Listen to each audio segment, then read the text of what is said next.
La oscuridad se disipó, reemplazada por una luz mortecina que apenas iluminaba un suelo cubierto de agua. Naruto abrió los ojos y se encontró en lo que parecía ser un pasillo interminable, flanqueado por innumerables puertas a cada lado. El aire era pesado, húmedo, y resonaba con el eco de sus propios pensamientos. «¡Maldita sea!», gritó, su voz desgarrada por la frustración. Seguía viva. El alivio no la tocó, solo la ira de no haber encontrado el fin que tanto anhelaba. La visión del lugar era familiar, pero a la vez extraña. Era su espacio mental, el mismo al que había accedido una vez, pero no lo reconocía del todo, distorsionado por el tiempo y su propia desesperación. Se levantó, el agua fría empapando sus ropas. Sintiendo una leve corriente de aire, comenzó a caminar por el pasillo, sin rumbo fijo, solo avanzando. Minutos después, el pasillo se abrió a una inmensa sala que parecía no tener techo, tan alta que sus ojos no alcanzaban a ver el final. La sala servía como una intersección para cientos, quizás miles de pasillos diferentes, perdiéndose en la distancia. Pero Naruto no estaba interesada en ellos. Su mirada se fijó en unas inmensas rejas que se alzaban majestuosas en el centro de la sala, el sello que contenía al zorro de 9 colas. Levantó la vista hacia el lugar donde alguna vez estuvo el papel del sello que mantenía la jaula cerrada. Lo había quitado esa noche, la noche en que todo cambió. Desde entonces, había dejado de ser dueña de su propio cuerpo y destino. Y lo peor de todo, no había conseguido salvar a su amiga. Esa realidad la golpeaba cada vez que el dolor se atrevía a asomar. De repente, un par de ojos rojos brillantes con pupilas rasgadas se abrieron en la oscuridad detrás de las rejas, observándola con una intensidad depredadora. Era el Kibi. «Así que mi inútil recipiente sigue con vida», resonó la voz gutural del zorro, profunda y resonante en su espacio mental. «Vas en contra de tu instinto biológico de sobrevivir. Si tanto deseas morir, ¿por qué no me liberas? Yo me encargaré de matarte, y de matar a todos esos despreciables humanos de la aldea». Una promesa de aniquilación y olvido. Naruto admitió en voz baja. «Demasiado tiempo lo he retrasado, lo sé». Con una determinación sombría, comenzó a acercarse a las rejas, tendiendo la mano para aceptar el poder del zorro, la solución final a su tormento.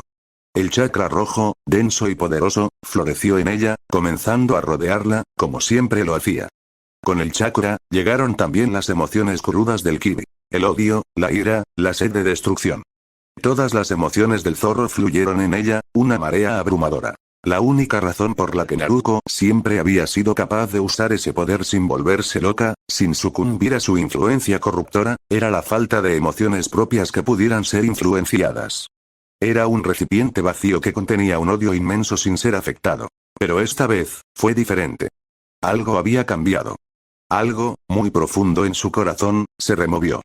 No era un sentimiento de alegría o amor, sino una chispa, una resistencia que había olvidado que poseía. Fue un instinto, puro y primario, el que la hizo rechazar el poder del zorro. Su cuerpo, aún dentro de su espacio mental, se retorció. No por dolor, sino por un rechazo visceral, una revulsión interna. Su propio chakra, dormido y oprimido durante tanto tiempo, se elevó, blanco y puro, expulsando con violencia el chakra del Kibi de su cuerpo, arrojándolo de vuelta detrás de las rejas. El zorro rugió, sorprendido. Naruto no lo entendió. Su mente, acostumbrada al vacío, no podía procesar esa reacción inesperada. El Kibi, sin decir una palabra, la expulsó de su paisaje mental, devolviéndola bruscamente a la realidad. «Interesante», murmuró el zorro para sí mismo, sus ojos rojos fijos en la jaula vacía. «Quizás, esto sea más interesante de lo que pensé». En la sala de hospital, una tensión silenciosa envolvía a la familia. Minato, Kusina, Menma y Mito observaban el monitor de chakra de Naruto con una mezcla de desesperación y la tenue esperanza que se aferraban. El gráfico mostraba una fluctuación errática, el chakra del Kibi amenazando con desbordarse, un recordatorio constante de la bestia contenida. De repente, ante la incredulidad de todos, la aguja comenzó a retroceder, el chakra rojizo se retraía abruptamente, siendo forzado a regresar al sello.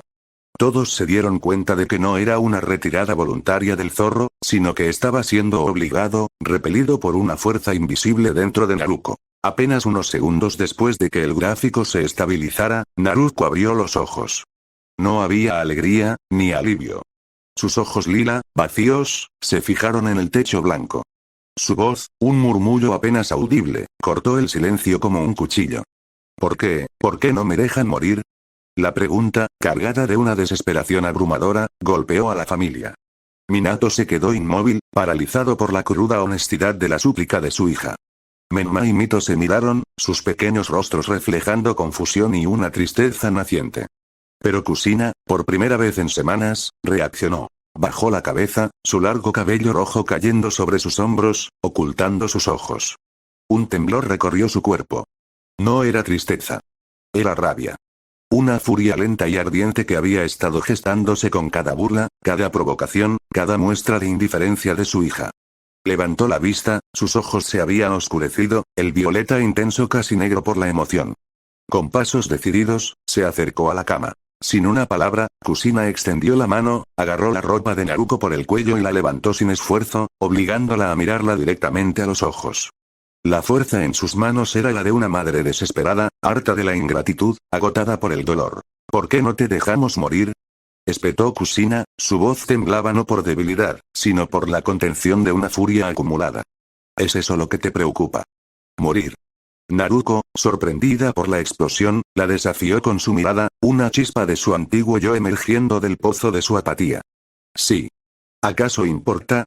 La respuesta fue una bofetada limpia y resonante que resonó en la habitación. La cabeza de Naruko se ladeó por el impacto, un rastro rojizo apareciendo en su mejilla. El silencio se hizo pesado, roto solo por la respiración agitada de Kushina. ¿Importa? Claro que importa, maldita sea. Gritó Kushina, las lágrimas finalmente desbordándose de sus ojos, surcando sus mejillas. Sabes todo lo que hemos pasado por ti. Sabes lo que ha sido para tu padre y para mí vivir con la culpa de haberte dejado. Sabes lo que es ver a tus hermanos querer conocerte y tú actuar como si fueras un pedazo de basura. Cada palabra era un puñetazo. Te has comportado como una idiota, Naruko. Una estúpida. Deseas la muerte cuando tienes una familia que te busca, unos hermanos que quieren conocerte, unos padres que intentan hacer que te sientas mejor. Eres tan ingrata que me enferma. Crees que eres la única que ha sufrido. Crees que eres la única que lo ha pasado mal. Su voz se quebró en un sollozo ahogado. No tienes ni idea, Naruko. No tienes ni idea de lo que se siente. Lo último que dijo Kushina, esa frase cargada de recriminación, encendió algo en Naruko. Su ojo lila brilló con una furia repentina. Su mano se disparó. La cachetada resonó en la sala, el eco de la que acababa de recibir Kushina. Tú no sabes de qué hablas. Gritó Naruko, con una voz que recuperaba su fiereza, sus propias lágrimas brotando sin control, una emoción que creía muerta. Ustedes me abandonaron aquí. Me dejaron en esta aldea que me odiaba. Me dejaron sola. No tienes derecho a decir nada. No nos conocemos en verdad. No sabes lo que es estar sola, cazada, sin nadie. Kushina se llevó una mano a la mejilla golpeada, pero su mirada no flaqueó. Sus propias lágrimas corrían libremente, pero había una determinación férrea en sus ojos. ¿Crees que yo no sé lo que es perder? ¿Crees que yo no sé lo que es ver morir a la gente que te importa? Su voz, aunque quebrada por la emoción, se elevó. Yo estuve en la tercera gran guerra ninja, Naruko. Vi morir a mis amigos, a mis compañeros, a personas que amaba.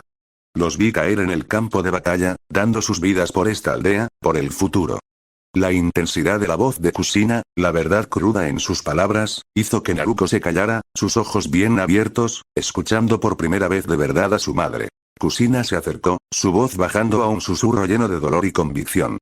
Y aquí estoy, Naruko. Aquí estoy, ¡viva! ¿Y sabes por qué sigo viviendo? Estoy viviendo la mejor vida que puedo, no por mí misma, sino por aquellos que no pudieron vivirla. Por mis amigos caídos. Por los sacrificios que hicieron. Por ellos. Cada día que respiro es un regalo que ellos no tuvieron.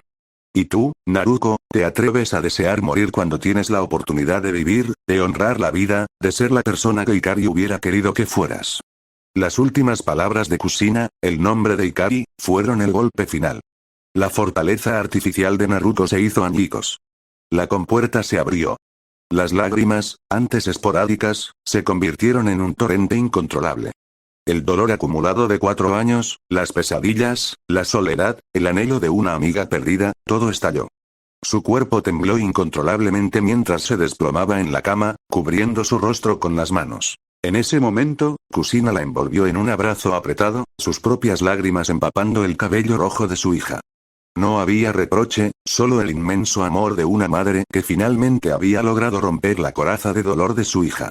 Segundos después, Menma y Mito se unieron, sus pequeños brazos rodeando a Naruko y Kusina en un abrazo grupal. Las lágrimas corrían por sus propios rostros mientras sentían la emoción cruda que los envolvía a todos. Por un instante, la familia fue uno. Minato se quedó al margen, observando la escena con los ojos empañados. Una profunda tristeza mezclada con una inmensa gratitud por Kusina. No se unió al abrazo. No creía ser merecedor de ese consuelo, de esa cercanía. La culpa de su ausencia, de haberla abandonado a su suerte, era un peso demasiado grande. Él, el heroico cuarto Hokage, se sentía el padre más indigno del mundo en ese momento. El tiempo, implacable en su avance, tejió una nueva realidad para Naruko y su familia. Aquel día en el hospital marcó un punto de inflexión. El torrente de lágrimas y la confrontación de Kusina habían roto la gélida coraza de apatía que Naruko había construido a su alrededor. Después de ese día, la dinámica en el hogar Namikaze Uzumaki cambió drásticamente. Naruko dejó de molestar a su familia con sus bromas crueles y su indiferencia gélida. Lentamente, incómodamente al principio, comenzó a convivir con ellos, a forjar una conexión. Con Menma y Mito, su relación floreció. Sus juegos se volvieron genuinos, sus conversaciones más abiertas. Se apoyaban mutuamente en la academia y en casa, la hermandad que una vez les fue negada ahora creciendo con cada día. Naruko, a su manera, encontraba consuelo en su presencia. Para Kusina, el cambio fue el más profundo. La explosión de su madre había sido brutal, pero necesaria. Naruko, por primera vez, sintió que alguien la veía, que alguien la enfrentaba con la verdad de su dolor. Kusina se convirtió en la persona más importante para ella en la actualidad. Compartían momentos en silencio, a veces con palabras, y Kusina la ayudaba a procesar las emociones que Naruko había reprimido por tanto tiempo. La matriarca Uzumaki era su ancla, su guía en el turbulento mar de sus sentimientos recién descubiertos. La relación con Minato, sin embargo, se mantuvo casi igual. Naruko aún lo trataba con una distancia formal, como a un desconocido. Las palabras de Itachi sobre su deseo de morir y la culpa que Minato sentía seguían siendo una barrera invisible entre ellos. No se llevaban mal. Simplemente no hablaban. Él la observaba desde lejos, un dolor silencioso en sus ojos cada vez que veía la conexión que Naruko había forjado con Kusina y sus hermanos, una conexión que él sentía no merecer. En la academia ninja, Naruko seguía siendo una figura enigmática. No era muy conversadora, manteniendo su naturaleza reservada, pero ahora la quietud no era por vacío, sino por observación y una incipiente capacidad de sentir. Ya no había la burla cruel en sus ojos, sino una introspección que la hacía fascinante para algunos. Se llevaba bien con los herederos de los clanes, quienes la respetaban por su habilidad y por esa extraña aura de fuerza contenida. Incluso había desarrollado un pequeño grupo de admiradores, intrigados por su misterio y su innegable talento. Lo más importante era que, aunque a veces resultaba incómodo, Naruko ahora podía sentir emociones, no solo el dolor o la rabia, sino también la tristeza, una pequeña alegría, e incluso el afecto. Era un proceso lento, pero estaba viva, de una forma que no lo había estado en años. Han pasado 4 años. El tiempo ha modelado a Naruko. Ahora tiene 14 años, y la niña rota ha crecido, aunque las cicatrices de su pasado son profundas y permanentes. En el aula, Iruka-sensei, con su familiar expresión, se puso de pie. El murmullo de los estudiantes cesó, expectantes. Bien, clase, anunció Iruka-sensei, su voz resonando con una solemnidad que anunciaba el final de una etapa. Hoy, comenzarán las pruebas para convertirse en genin. Este es el momento por el que todos han trabajado. Demuestren lo que han aprendido.